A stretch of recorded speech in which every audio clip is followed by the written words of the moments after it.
అస్సలాము అలైకుం. వారం వారం ముస్లిం జగత్తు వార్తలు, ముస్లిం ప్రపంచం, స్ఫూర్తి టీవీ. ఈ వారం ముఖ్యాంశాలు.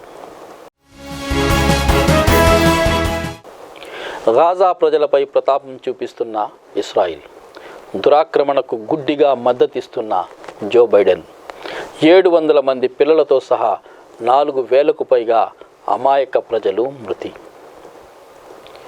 వీగర్ ముస్లింలపై చైనా సాగిస్తున్న దురాగతాలకు 5 ఏళ్లు. చైనా కమ్యూనిస్ట్ భావాలకు అనుకూలంగా ఇస్లాం బోధనలను మార్చే ప్రయత్నాలు. వీగర్ ముస్లింల గుర్తింపును తుడిచివేసే ప్రయత్నాలలో షీ జిన్పింగ్. ఈ వారం ఫేక్ న్యూస్ రౌండప్. ఖతర్ రాజు భారతీయ ముస్లింలను పాలస్తీనా విషయంలో కలగజేసుకోవద్దని అన్నాడా? హమాస్ మిలిటెంట్లు బంధించిన యూద పిల్లవాడిని చంపేశారా? సౌదీ యువరాజు తుర్కీ బిన్ ఫైసల్ అల్ సౌద్ ఇస్రాయిల్కు వ్యతిరేకంగా మాట్లాడా? హమాస్ మిలిటెంట్లు ఇస్రాయిల్ సైనికులను చిత్రహింసలకు గురిచేశారా? ఆటబొమ్మను చూపించి బాంబు దాడుల్లో చనిపోయిన పాలస్తీనా శిశువు అన్న ప్రచారం జరిగిందా? ఆకలి రాజ్యం అంతర్జాతీయ సూచికల్లో మళ్లీ జారిన భారత్ 125 దేశాల జాబితాల్లో 111వ స్థానానికి పతనం. పొరుగు దేశాలైన పాకిస్తాన్, బంగ్లాదేశ్, శ్రీలంక, నేపాల్ కన్నా వెనుకబాటులో మన దేశం. ఎటు పడుతుందో సీమ మైనారిటీల ఓటు. రాయలసీమలో దాదాపు 18% ముస్లిం ఓట్లు ఉన్నాయంటున్న ఎంహెచ్పిఎస్. సమాచార హక్కు ద్వారా సంపాదించిన వివరాల ప్రకారం 25 అసెంబ్లీ స్థానాల్లో గణనీయ స్థాయిలో ముస్లిం ఓట్లు. అసలు రంగు చూపిస్తున్న బీజేపీ. సస్పెన్షన్ ఎత్తివేసి మళ్లీ రాజాసింగ్కు ఎర్ర తివాచి. తెలంగాణలో మళ్లీ విద్వేష రాజకీయాలకు రంగం సిద్ధం చేసిన కిషన్ రెడ్డి.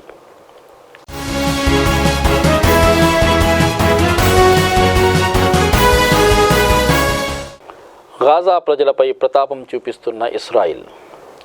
ఈ నెల 16వ తేదీ నుంచి హమాస్, ఇస్రాయిల్ మధ్య ప్రారంభమైన యుద్ధం మరింత భీకరంగా మారింది.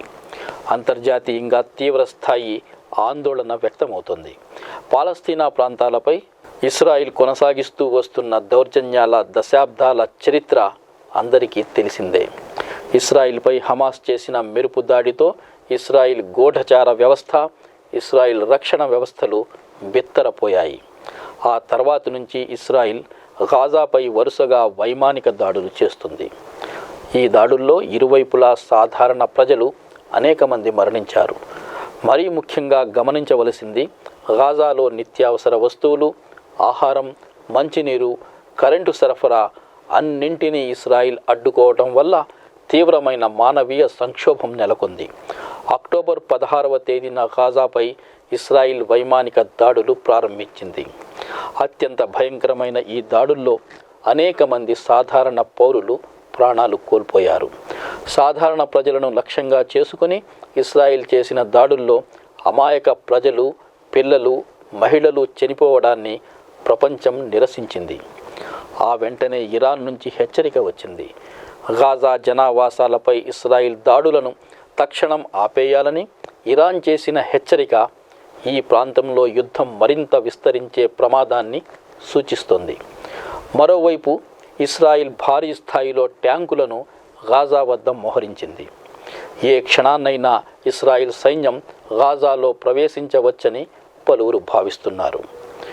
గాజా అత్యంత జనసాంద్రత కలిగిన ప్రదేశం. గాజాలో ఇప్పుడు సాధారణ ప్రజల జీవితం దుర్భరమయ్యింది.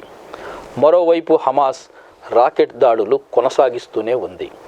ఇస్రాయిల్పై మొదటిసారి చేసిన మెరుపు దాడిలో అనేక మంది సాధారణ పౌరులు మరణించడమే కాదు, అనేక మందిని హమాస్ నిర్బంధించి గాజా తరలించింది. హమాస్ చేసిన మెరుపు దాడి ఇస్రాయిల్లో సాధారణ ప్రజలు ఎదుర్కొంటున్న భద్రతా రాహిత్యాన్ని సూచిస్తుంది. అంతర్జాతీయ సమాజం, ముఖ్యంగా అమెరికా ఈ పరిస్థితిని చక్కదిద్దడానికి ప్రయత్నాలు చేస్తుంది. కానీ గాజాలో ఇప్పుడు మానవీయ సంక్షోభం నెలకొని ఉంది. ప్రతిరోజు పరిస్థితి మరింత తీవ్రమవుతుంది. గాజాకు కనీసం మానవీయ సహాయం అయినా అందిద్దామని బ్రెజిల్ ఐక్యరాజ్య సమితిలో ప్రవేశపెట్టిన తీర్మానాన్ని కూడా అమెరికా వీటోతో అమానుషంగా అడ్డుకుంది. ఇస్రాయిల్కు ఆత్మరక్షణ చేసుకునే హక్కు ఉందంటూ వాదించింది. మరోవైపు అమెరికా $100 మిలియన్ మానవీయ సహాయాన్ని పాలస్తీనాకు ప్రకటించింది. గాజాలో సాధారణ పౌరులను సురక్షిత ప్రాంతాలకు తరలించాలన్న ప్రయత్నాలు కూడా చేస్తున్నారు. గాజాలో 22 ఆసుపత్రులను వెంటనే ఖాళీ చేయాలని ఇస్రాయిల్ జారీ చేసిన ఆదేశాన్ని ఐక్యరాజ్య సమితితో పాటు పలు దేశాలు తీవ్రంగా ఖండిస్తున్నాయి. హమాస్, ఇస్రాయిల్ హింసాకాండలో సగటు ప్రజలు చిక్కుకున్నారు. అమాయకులు ప్రాణాలు కోల్పోతున్నారు. హమాస్పై తీవ్ర స్థాయిలో విరుచుకుపడుతూ హమాస్ దాడిని ఖండిస్తున్న అమెరికా, పాశ్చాత్య దేశాలు ఇస్రాయిల్ దురాక్రమణలను, దౌర్జన్యాలను చూసి చూడకుండా వ్యవహరించడాన్ని ప్రపంచం గుర్తించడమే కాదు, తప్పుపడుతుంది. గాజాలో ఆసుపత్రులపై ఇస్రాయిల్ చేస్తున్న దాడులను ఖండించడానికి కూడా అమెరికా ముందుకు రావటం లేదు. గాజా ఆసుపత్రిపై ఇటీవల ఇస్రాయిల్ చేసిన దాడిని పలు దేశాలు ఖండించాయి. ఈ దాడి తాము చేయలేదని, పాలస్తీనా మిలిటెంట్లు మిస్సైల్ దారి తప్పి ఆసుపత్రిపై పడిందని ఇస్రాయిల్ చేసిన వాదనను అమెరికా అధ్యక్షుడు గుడ్డిగా నమ్మడమే కాదు, అవే మాటలు అప్పజెప్పాడు. BBC తదితర వార్తా సంస్థలు ఈ దాడి ఇస్రాయిల్ చేసిందేనని వివరణలతో సహా ప్రసారం చేశాయి. పాలస్తీనాలో దాదాపు 2670 మంది మరణించారు. ఇస్రాయిల్లో 1400 మంది మరణించారు. గాజాలో పరిస్థితి అత్యంత భయంకరంగా ఉంది. ఈజిప్టు అధ్యక్షుడు అబ్దుల్ ఫతా అల్ సిసి గాజాలో మానవీయ సహాయం అందజేసే ప్రయత్నాలు ప్రారంభించారు. ఇస్రాయిల్ గాజాలోకి సైన్యం పంపే ప్రయత్నాలు మానుకోవాలని అన్నారు. అమెరికా మంత్రి బ్లింకెన్ గాజాలో సాధారణ ప్రజలకు సురక్షిత ప్రాంతాలు ఏర్పాటు చేయాలని పిలుపునిచ్చారు. వెనిజులా అధ్యక్షుడు పాలస్తీనా అధ్యక్షునితో మాట్లాడి మానవీయ సహకారం అందించే ఏర్పాట్ల గురించి చర్చించారు. కానీ ప్రపంచ దేశాల్లో అమెరికా తదితర దేశాల వైఖరి, ఇస్రాయిల్ పట్ల చూపిస్తున్న మొగ్గు, ఇస్రాయిల్ పాల్పడుతున్న భయంకరమైన అమానుష దాడులను ఖండించకపోవటం, ఇస్రాయిల్కు కావలసిన సహాయాన్ని తక్షణం అందించడం వంటివి ప్రపంచ దేశాలు గమనిస్తూనే ఉన్నాయి. దశాబ్దాలుగా పాలస్తీనా భూభాగాన్ని ఇస్రాయిల్ ఆక్రమించుకుంటూ రావడాన్ని అమెరికా ప్రోత్సహించడం వల్లనే మధ్యప్రాచ్యంలో పరిస్థితి ఇలా దిగజారిందనే విమర్శలు ఎక్కువవుతున్నాయి. శాంతియుత పరిష్కారం ఇప్పటి వరకు లభించకపోవటానికి కారణం ఇస్రాయిల్ మొండి వైఖరి, అమెరికా పక్షపాతాలే కారణమని చాలామంది విమర్శిస్తున్నారు. హమాస్, ఇస్రాయిల్ యుద్ధం ఈ ప్రాంతంలో మరింత విస్తరిస్తే యావత్తు ప్రపంచానికే ప్రమాదకరమైన పరిస్థితులు తలెత్తుతాయని పలువురు భావిస్తున్నారు. లెబనాన్ నుంచి హిజ్బుల్లా దళాలు ఇస్రాయిల్పై రాకెట్లను ప్రయోగించి యుద్ధంలో అవసరమైతే తాము కూడా దూకుతామన్న సంకేతాలు పంపించాయి. హిజ్బుల్లా ఈ యుద్ధంలో అడుగుపెడితే పరిస్థితి మరింత దిగజారవచ్చు. హమాస్ ప్రయోగించిన 5000 రాకెట్లే ఇస్రాయిల్ను కొంతమేర దెబ్బతీశాయి. హిజ్బుల్లా వద్ద అత్యాధునిక మిసైళ్లతో పాటు బలమైన ఆయుధ సంపత్తి ఉంది. హిజ్బుల్లా రంగంలోకి వస్తే ఇస్రాయిల్కు తీవ్రమైన పరిస్థితులు ఎదురు కావచ్చు. అప్పుడు ఇస్రాయిల్ ఉత్తరాన హిజ్బుల్లాతోనూ, దక్షిణాన హమాస్తోనూ పోరాడవలసి వస్తుంది. గెరిల్లా యుద్ధంలో హిజ్బుల్లా దళాలకు ఉన్న అనుభవం ఇజ్రాయిల్కు కొత్త సవాళ్లను విసరవచ్చు. హిజ్బుల్లా యుద్ధంలో ప్రవేశిస్తే ఇరాన్ కూడా యుద్ధంలోకి వచ్చినట్లే. ఇరాన్తో పాటు ఇతర దేశాలు కూడా వచ్చే అవకాశం ఉంది. Saudi Arabia, United Arab Emirates వంటి దేశాలు ఇప్పుడు అయోమయ స్థితిలో ఉన్నాయి. ఇస్రాయిల్తో సాధారణ సంబంధాలు ఏర్పాటు చేసుకోవాలనుకుంటున్న ఈ దేశాలకు ఇప్పుడు పరిస్థితి తిరగబడింది. సౌదీ ఇప్పుడప్పుడే ఇస్రాయిల్తో సంబంధాల ప్రయత్నాలు చేయకపోవచ్చు. సాధారణ అరబ్ ప్రజల్లో పాలస్తీనాకు ఇప్పుడు భారీ స్థాయిలో మద్దతు లభిస్తుంది. ఇరాన్ పాలస్తీనాకు మద్దతుగా మాట్లాడడమే కాదు, హిజ్బుల్లా కూడా రంగంలోకి వస్తే సౌదీ తదితర అరబ్ దేశాలు కూడా ఒక నిర్ణయం తీసుకోక తప్పని పరిస్థితి వస్తుంది. ఐక్యరాజ్య సమితి తక్షణం కాల్పుల విరమణకు పిలుపులు ఇస్తోంది. కానీ వినేవారెవరు? మధ్యప్రాచ్యంలో ఐక్యరాజ్య సమితి శాంతి దళాలను పంపిస్తుందా? వేచి చూడాలి. ఇజ్రాయిల్ను గుడ్డిగా సమర్థిస్తున్న అమెరికా, పాశ్చాత్య దేశాల్లో కూడా ప్రజాభిప్రాయం పాలస్తీనాకు అనుకూలంగా మారుతుంది. పరిస్థితిని చక్కదిద్దడానికి అమెరికా, పాశ్చాత్య దేశాలు దౌత్యపరంగా సైనికంగా జోక్యం చేసుకునే అవకాశాలున్నాయని చాలామంది భావిస్తున్నారు. కాగా మరోవైపు రష్యా, చైనా దేశాలు మధ్యప్రాచ్యంలో పరిస్థితిని తమకు అనుకూలంగా మార్చుకునే ప్రయత్నాలు చేస్తున్నాయి. మధ్యప్రాచ్యంలో తమ పలుకుబడి పెంచుకోవడానికి ప్రయత్నిస్తున్నాయి. హమాస్, హిజ్బుల్లా దళాలకు ఈ దేశాలు సహాయం చేసే అవకాశాలు ఉన్నాయి. ఈ యుద్ధం ప్రపంచానికి అనేక సమస్యలు తీసుకుని వస్తుంది. చమురు ధరలు పెరుగుతున్నాయి. ప్రపంచవ్యాప్తంగా ఆర్థిక వ్యవస్థలు కుదేలవుతున్నాయి. హిజ్బుల్లా, హమాస్లకు మద్దతిస్తున్న దేశాలపై ఆంక్షలు విధించవచ్చు. ఇదే జరిగితే ఈ ప్రాంతంలో పరిస్థితి మరింత చిక్కుముడి పడుతుంది. పరిస్థితి ఇలాగే కొనసాగితే ప్రపంచవ్యాప్తంగా పాలస్తీనాకు మద్దతు మరింత పెరుగుతుంది. గాజాలో మానవీయ సంక్షోభం పట్ల ఇప్పటికే ఆందోళనలు వ్యక్తమవుతున్నాయి. జకర్తా నుంచి టూనిస్ వరకు గాజాపై ఇస్రాయిల్ దాడులను ఖండిస్తూ ప్రదర్శనలు జరుగుతున్నాయి. పాలస్తీనా అధికారిక ప్రకటనల ప్రకారం గాజాలో 4,000 మంది మరణించారు. పాశ్చాత్య దేశాలు ఇస్రాయిల్కు మద్దతుగా మాట్లాడుతున్నప్పటికీ ముస్లిం దేశాలు వెంటనే గాజాపై దాడులు ఆపాలని చెబుతున్నాయి. జోర్డన్ రాజధాని అమ్మాన్లో భారీ ప్రదర్శనలు జరిగాయి. హమాస్కు బాహాటంగా మద్దతు పలకడం కూడా ప్రజల్లో కనిపిస్తుంది. ఇరాక్లో కూడా ప్రజలు ఇస్రాయిల్కు వ్యతిరేకంగా ప్రదర్శనలు నిర్వహించారు. వేలాది మంది ఈజిప్టులో ప్రదర్శనలు నిర్వహించి పాలస్తీనాకు సంఘీభావం ప్రకటించారు. టర్కీలో ప్రభుత్వం గాజాపై దాడికి నిరసనగా 3 రోజుల విషాదాన్ని ప్రకటించింది. టర్కీలో కూడా భారీగా ఇస్రాయిల్ వ్యతిరేక ప్రదర్శనలు జరిగాయి. ముస్లిం దేశాల్లోనే కాదు, అమెరికాతో సహా పాశ్చాత్య దేశాల్లో కూడా భారీగా ప్రదర్శనలు జరుగుతున్నాయి. హమాస్ దాడి తర్వాత చోటు చేసుకున్న పరిస్థితులు ఇస్రాయిల్ దౌర్జన్యాల చరిత్రపై మరోసారి చర్చకు ప్రాణం పోశాయి. దశాబ్దాల దురాక్రమణలను ప్రపంచం ఇప్పుడు ప్రశ్నిస్తుంది. కెనడా ప్రధాని జస్టిన్ ట్రూడోకు ప్రజల నుంచి తీవ్రమైన నిరసనలు ఎదుర్కోవలసి వచ్చింది. టొరంటోలో ఇటీవల ఆయన ఒక మస్జిద్ను సందర్శించాడు. ఇస్రాయిల్ హమాస్ యుద్ధంలో ట్రూడో ఇస్రాయిల్ పక్షాన మాట్లాడటం, ఇస్రాయిల్ దుర్మార్గాలను చూసి చూడనట్లు వ్యవహరించడాన్ని అక్కడి ముస్లిం ప్రజానీకం నిలదీసి ప్రశ్నిస్తోంది. అక్టోబర్ 21వ తేదీన ఆయన ఒక మస్జిద్ సందర్శించి అక్కడ సమావేశమైన వారిని సంబోధిస్తూ ప్రసంగించడానికి ప్రయత్నించినప్పుడు షేమ్ షేమ్ అనే నినాదాలు మిన్నంటాయి. ప్లాకార్డులతో కొందరు ప్రదర్శనలు నిర్వహించారు. మధ్యప్రాచ్యంలో సంఘటనల వల్ల ప్రభావితులైన వారి పట్ల తన సంఘీభావం ప్రకటించడానికి ట్రూడో ఆ మస్జిద్ను సందర్శించారు. టొరంటోలోని అంతర్జాతీయ ముస్లిం ఆర్గనైజేషన్ సందర్శించి ముస్లింల పట్ల సంఘీభావం ప్రకటించడానికి ఆయన వెళ్ళాడు. కానీ హమాస్ ఇస్రాయిల్ యుద్ధంలో ఇస్రాయిల్ పక్షాన నిలబడిన వ్యక్తి ఇక్కడ సంఘీభావం ప్రకటించడానికి రావడాన్ని చాలామంది వేలెత్తి చూపించారు. ముస్లిం గ్రూపులతో పాటు లిబరల్ పార్టీ ఎంపీలు కూడా కలిశారు. Toronto liberal MP Salma Zahid Canada పాలస్తీనా పార్లమెంటరీ ఫ్రెండ్షిప్ గ్రూప్ చైర్పర్సన్. ఆమె ట్రూడోకు లేఖ రాసి గాజాలో తక్షణం కాల్పుల విరమణకు, మానవీయ సహకారానికి ప్రయత్నించాలని కోరారు.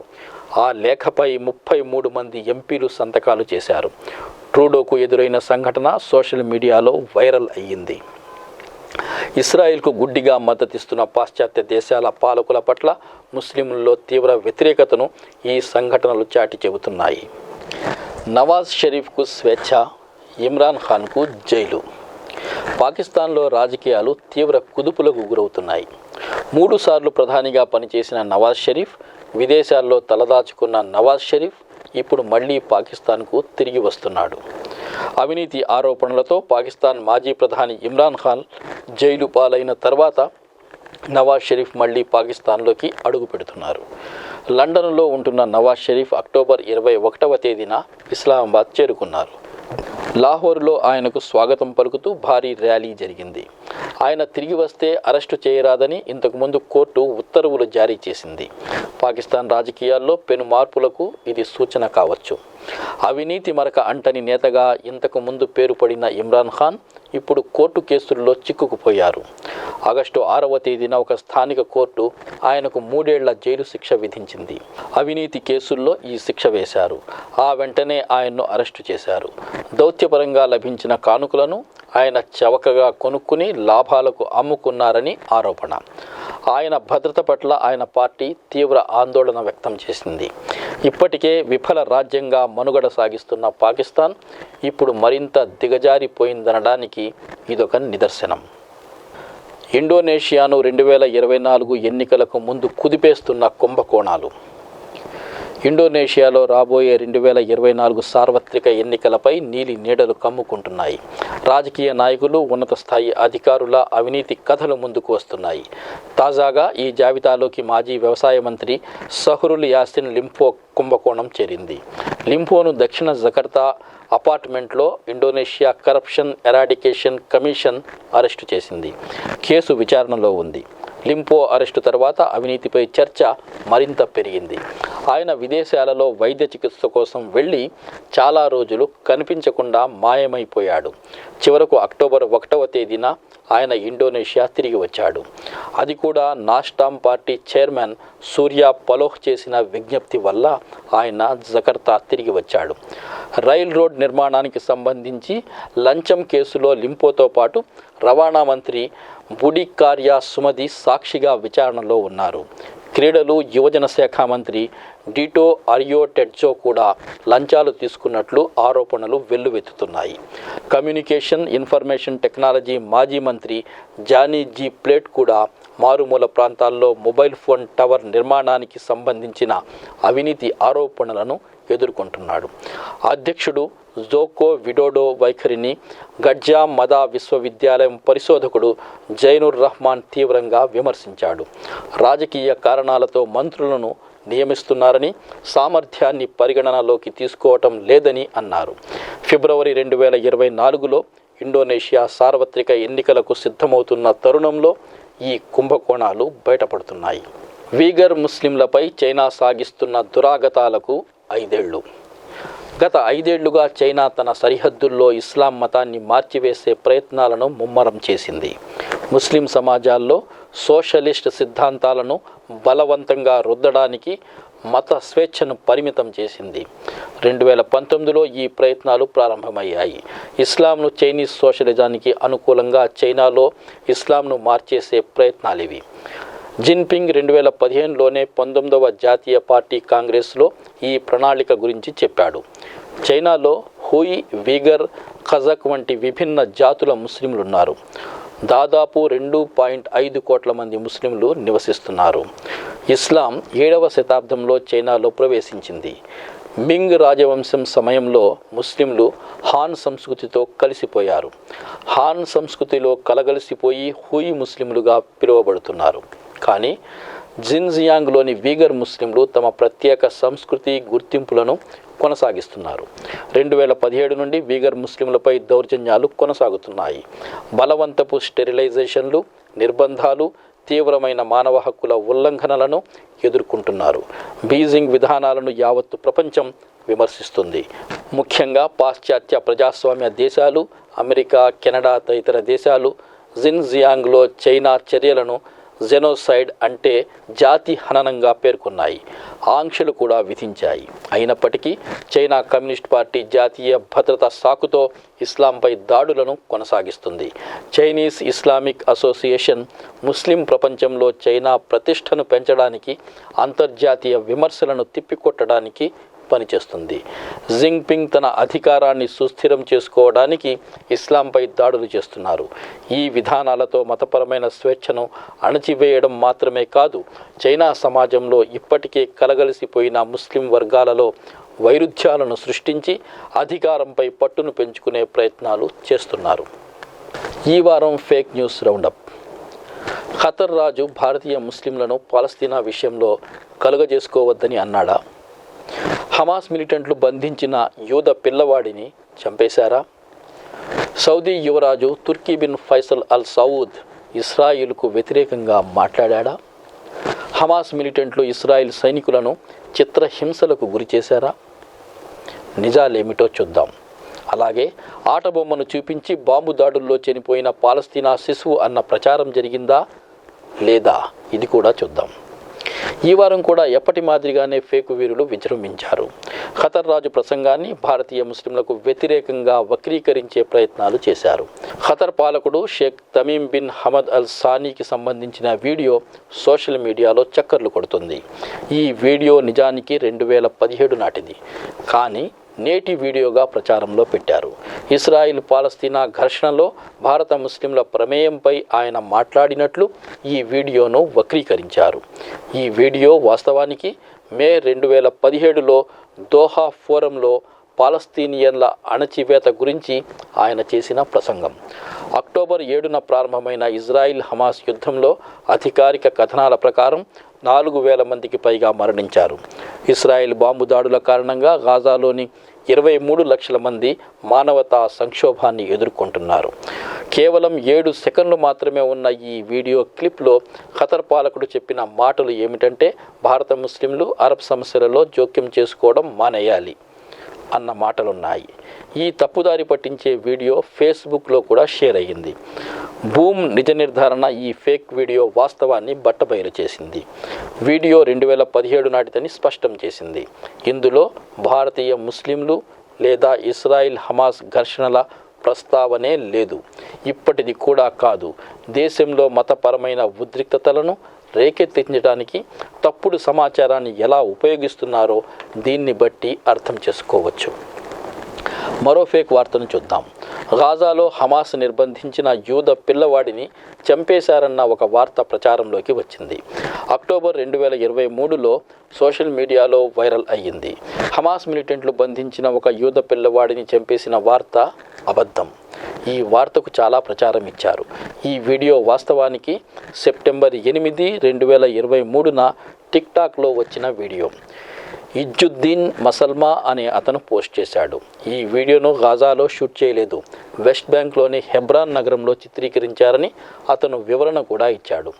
మసల్మా 2023 అక్టోబర్ 9న ఇన్స్టాగ్రామ్లో ఈ వివరణ ఇచ్చి వీడియోలో ఉన్న పసిబిడ్డ అరబ్ అని, యూదు కాదని పేర్కొన్నాడు.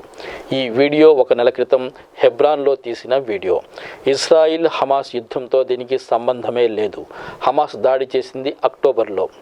నిజ నిర్ధారణ సంస్థ ఫతా బయ్యనో అక్టోబర్ 16, 2023న వీడియో ఫేక్ వీడియో అని నిరూపించింది. గాజాలో ఇస్రాయిల్ యుద్ధం నేపథ్యంలో ఇస్రాయిల్కు మద్దతుగా ఫేక్ వార్తల ప్రవాహం వస్తూనే ఉంది. ఇంకో ఫేక్ వార్త చూద్దాం. ఇస్రాయిల్ను ఖండించిన సౌదీ యువరాజు అనే వీడియో సోషల్ మీడియాలో చక్కర్లు కొడుతుంది. ఈ వీడియో కొత్త వివాదానికి కూడా కారణమైంది. సౌదీ యువరాజు తుర్కీ బిన్ ఫైసల్ అల్ సౌద్ మాట్లాడిన పాత వీడియో ఇది. దీన్ని ఇప్పుడు మళ్ళీ తెరపైకి తీసుకువచ్చారు. ఇస్రాయిల్ హమాస్ యుద్ధం నేపథ్యంలో దీన్ని వాడుకుంటున్నారు. ఈ వీడియో వాస్తవానికి 2020 నాటిది. 2020లో డిసెంబర్ 4 నుంచి 6 వరకు బహ్రెయిన్లో జరిగిన IISS మనామా డైలాగ్ ఈవెంట్లో అల్ సౌద్ మాట్లాడిన వీడియో ఇది. ఇందులో ఆయన ఇస్రాయిల్ను తీవ్రంగా ఖండిస్తూ మాట్లాడారు. బాల్ఫోర్ ప్రకటన తర్వాతి నుంచి పాలస్తీనియన్లను బలవంతంగా ఖాళీ చేయిస్తున్నారని ఇస్రాయిల్పై ఆయన మండిపడ్డారు. ఈ వీడియోను అక్టోబర్ 16న ఇన్స్టాగ్రామ్లో షేర్ చేసి ఇది ఫేస్బుక్లోనూ వైరల్గా మార్చారు. వీడియో బ్యాక్గ్రౌండ్లో IISS మనామా డైలాగ్ అని స్పష్టంగా కనిపిస్తుంది. డిసెంబర్ 6, 2020న International Institute for Strategic Studies దీన్ని అప్లోడ్ చేసింది. వాళ్ళు అప్లోడ్ చేసిన యూట్యూబ్ వీడియోలో అల్ సౌద్ చేసిన ప్రసంగం పూర్తిగా ఉంది.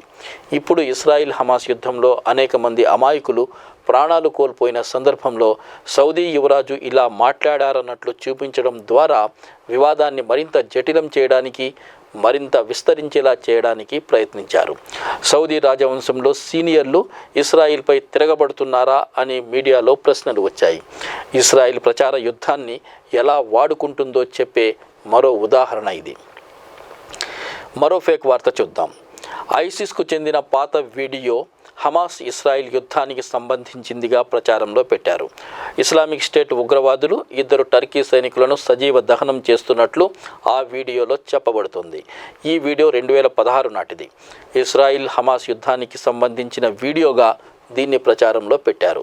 సోషల్ మీడియాలో ఇస్రాయిల్ సైనికులను హమాస్ చిత్రహింసలకు గురి చేస్తున్నట్లు ఈ వీడియో ద్వారా ప్రచారం ప్రారంభించారు. భారతీయ జనతా పార్టీ ఢిల్లీ విభాగానికి చెందిన మాజీ అధికార ప్రతినిధి నవీన్ KR జిందాల్ ఈ వీడియోను షేర్ చేశాడు. నిజ నిర్ధారణకు ప్రయత్నించిన బూమ్ వార్తా సంస్థ వీడియో నిజాలను బయటకు తీసింది.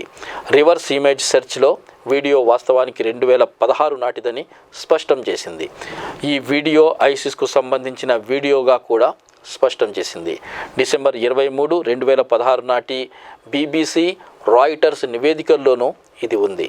ఉత్తర సిరియాలో టర్కీ చేపట్టిన సైనిక చర్యలకు ప్రతీకారంగా ఐసిస్ ఈ వీడియోను అప్పట్లో విడుదల చేసింది. ఇప్పుడు ఈ వీడియోను ఇస్రాయిల్ సైనికులపై హమాస్ చిత్రహింసలని ప్రచారంలో పెట్టారు. ఇస్రాయిల్ ప్రచార యుద్ధం ఎలా సాగిస్తుందో దీన్ని బట్టి అర్థమవుతుంది.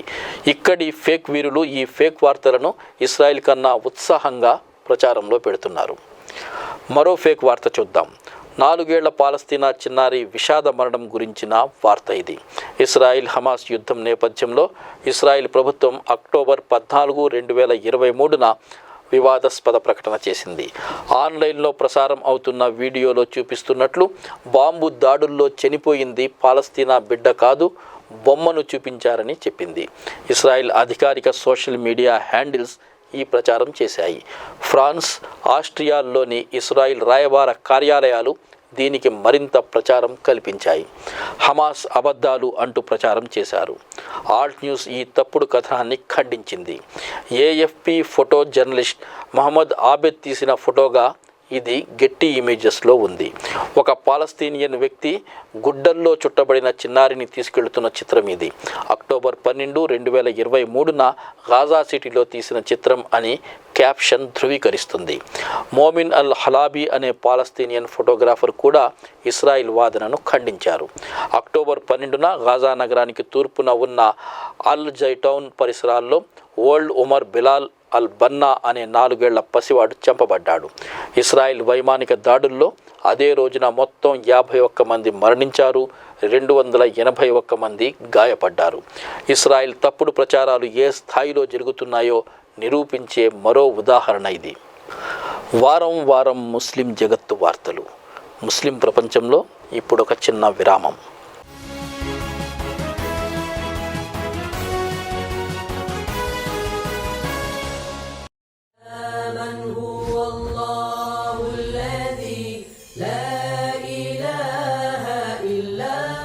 الحمد لله رب العالمين. అల్లా మాత్రమే స్తుతింపదగినవాడు. ఆయన సకల లోకాలకు ప్రభువు.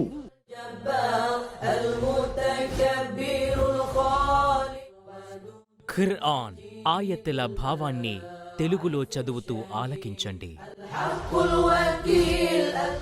దివ్య ఖుర్ఆన్.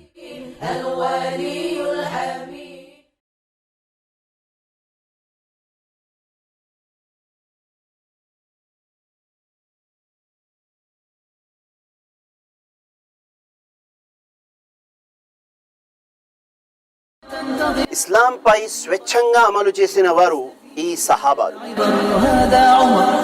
దైవ ప్రవక్త నుండి నేరుగా ధర్మం నేర్చుకున్న భాగ్యవంతులు ఎవరు? దీపస్తంభాలు.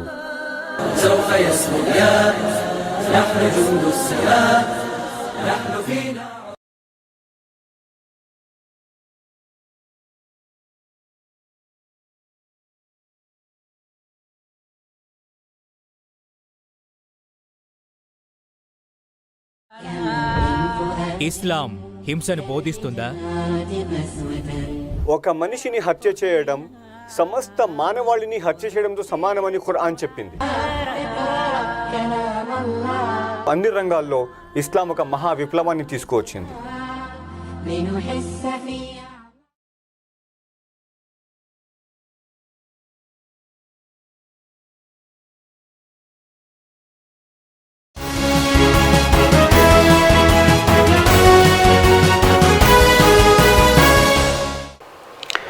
వారం వారం ముస్లిం జగత్తు వార్తలు.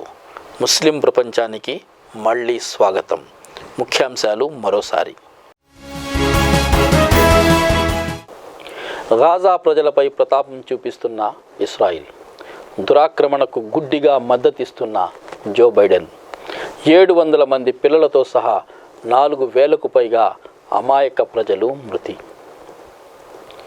వీగర్ ముస్లింలపై చైనా సాగిస్తున్న దురాగతాలకు 5 ఏళ్లు. చైనా కమ్యూనిస్ట్ భావాలకు అనుకూలంగా ఇస్లాం బోధనలను మార్చే ప్రయత్నాలు. వీగర్ ముస్లింల గుర్తింపును తుడిచివేసే ప్రయత్నాలలో షీ జిన్పింగ్. ఈ వారం ఫేక్ న్యూస్ రౌండప్. ఖతర్ రాజు భారతీయ ముస్లింలను పాలస్తీనా విషయంలో కలగజేసుకోవద్దని అన్నాడా? హమాస్ మిలిటెంట్లు బంధించిన యూద పిల్లవాడిని చంపేశారా? సౌదీ యువరాజు తుర్కీ బిన్ ఫైసల్ అల్ సౌద్ ఇస్రాయిల్కు వ్యతిరేకంగా మాట్లాడా? హమాస్ మిలిటెంట్లు ఇస్రాయిల్ సైనికులను చిత్రహింసలకు గురిచేశారా? ఆటబొమ్మను చూపించి బాంబు దాడుల్లో చనిపోయిన పాలస్తీనా శిశువు అన్న ప్రచారం జరిగిందా? ఆకలి రాజ్యం అంతర్జాతీయ సూచికల్లో మళ్లీ జారిన భారత్ 125 దేశాల జాబితాల్లో 111వ స్థానానికి పతనం. పొరుగు దేశాలైన పాకిస్తాన్, బంగ్లాదేశ్, శ్రీలంక, నేపాల్ కన్నా వెనుకబాటులో మన దేశం. ఎటు పడుతుందో సీమ మైనారిటీల ఓటు. రాయలసీమలో దాదాపు 18% ముస్లిం ఓట్లు ఉన్నాయంటున్న MHPS. సమాచార హక్కు ద్వారా సంపాదించిన వివరాల ప్రకారం 25 అసెంబ్లీ స్థానాల్లో గణనీయ స్థాయిలో ముస్లిం ఓట్లు. అసలు రంగు చూపిస్తున్న బీజేపీ. సస్పెన్షన్ ఎత్తివేసి మళ్ళీ రాజాసింగ్కు ఎర్ర తివాచి. తెలంగాణలో మళ్ళీ విద్వేష రాజకీయాలకు రంగం సిద్ధం చేసిన కిషన్ రెడ్డి.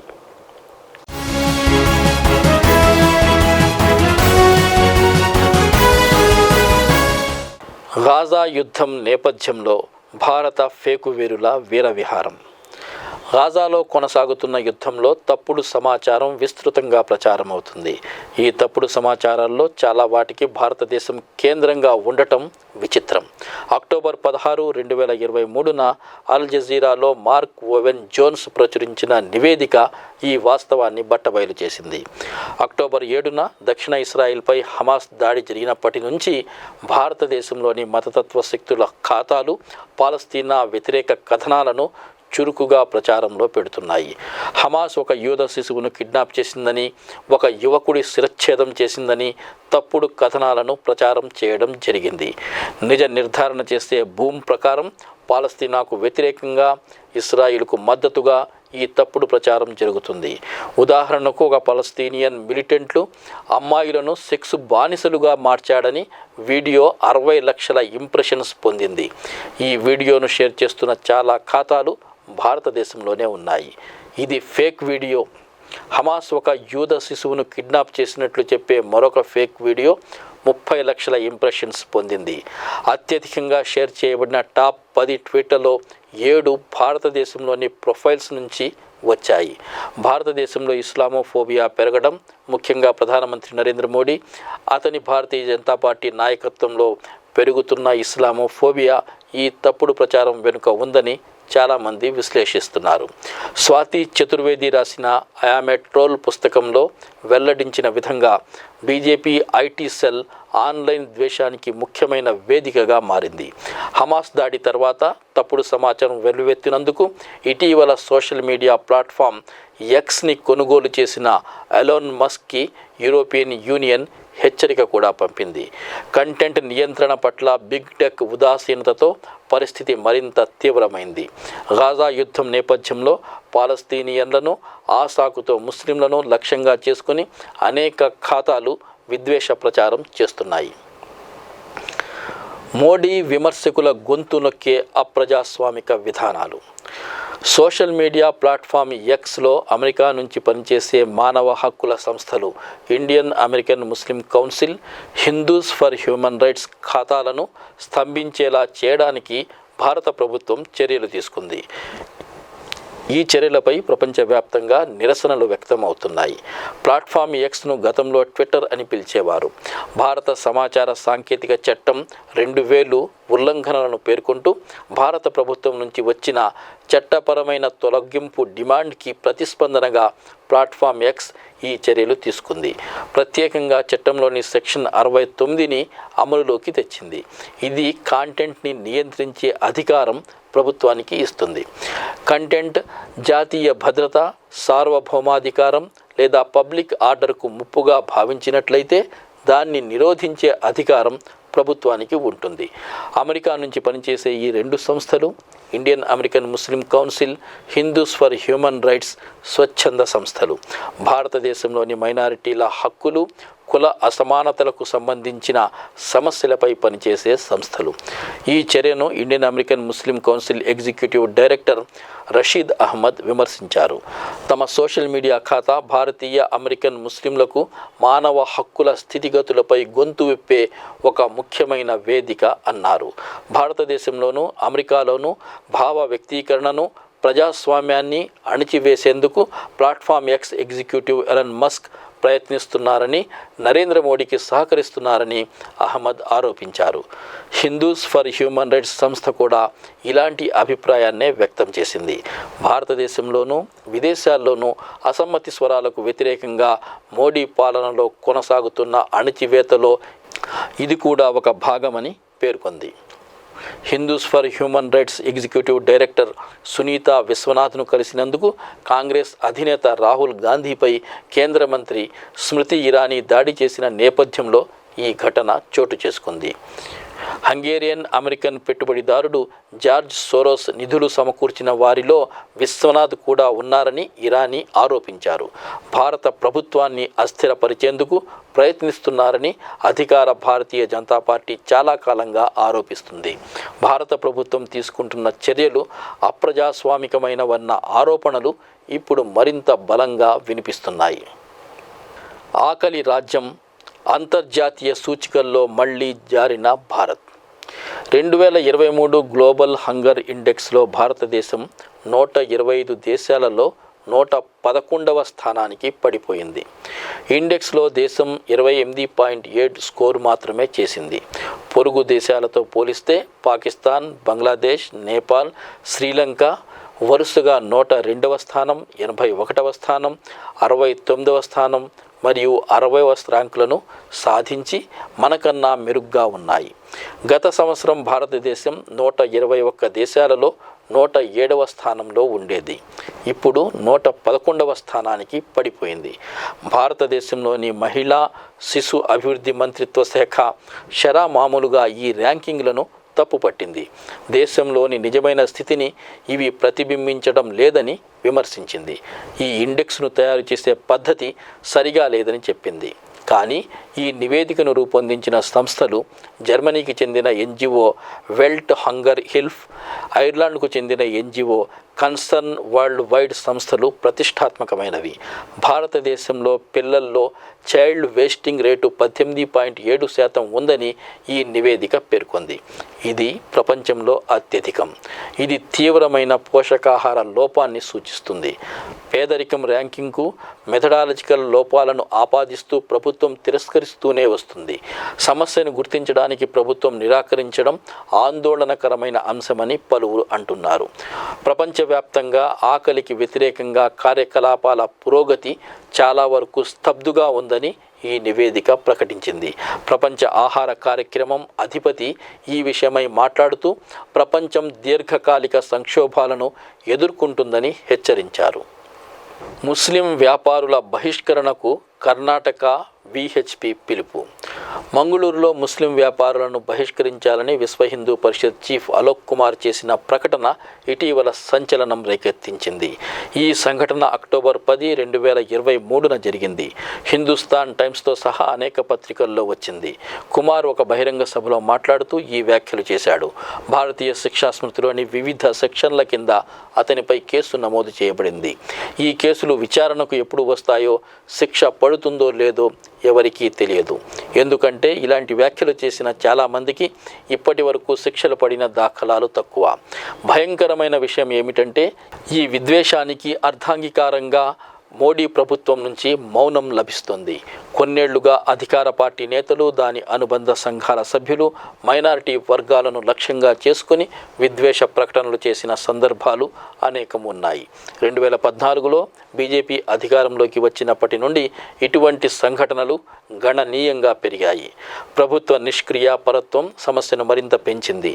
ముస్లిం వ్యాపారుల బహిష్కరణ పిలుపు కేవలం సమాజంపై దాడి మాత్రమే కాదు, ఇది లౌకికవాదాన్ని, సమైక్యతా సూత్రాలను కూడా బలహీనపరుస్తుంది. సామాజిక సామరస్యానికి భంగం కలిగిస్తుంది. సమాజంలో హింసను రెచ్చగొడుతుంది.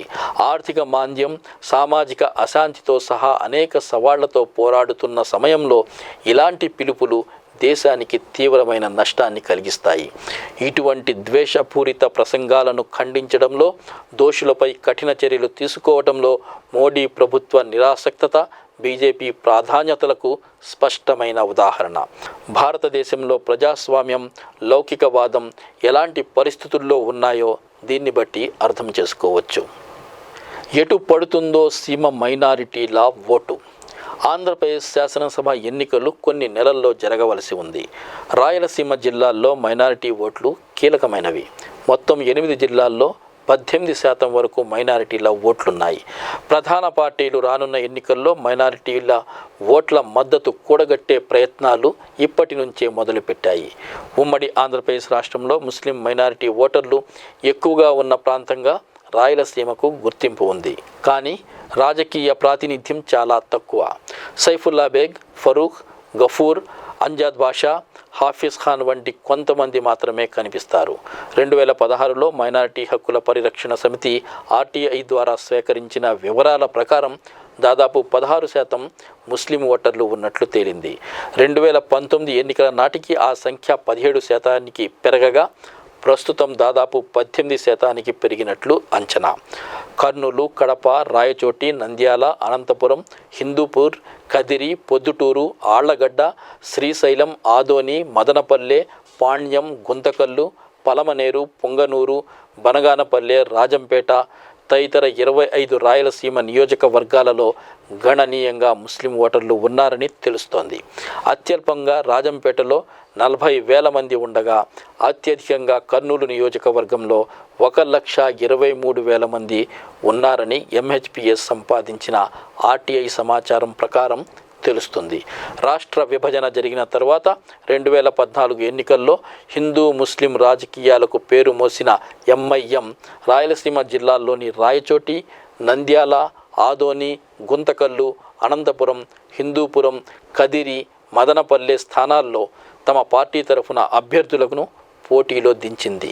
కానీ వారి వలలో ముస్లిం ఓటర్లు పడకపోవడంతో ఫలితం దక్కలేదు. 2019 ఎన్నికల్లో ఎంఐఎం సీమ జిల్లాలో పోటీ చేయలేదు. ముస్లిం ఓటర్లు తొలి నుంచి అత్యధిక శాతం కాంగ్రెస్ పార్టీకి మద్దతుగా ఉన్నారు. ఇప్పుడు వైఎస్ఆర్ కాంగ్రెస్ పార్టీకే ఎక్కువ మద్దతు కనిపిస్తున్నది.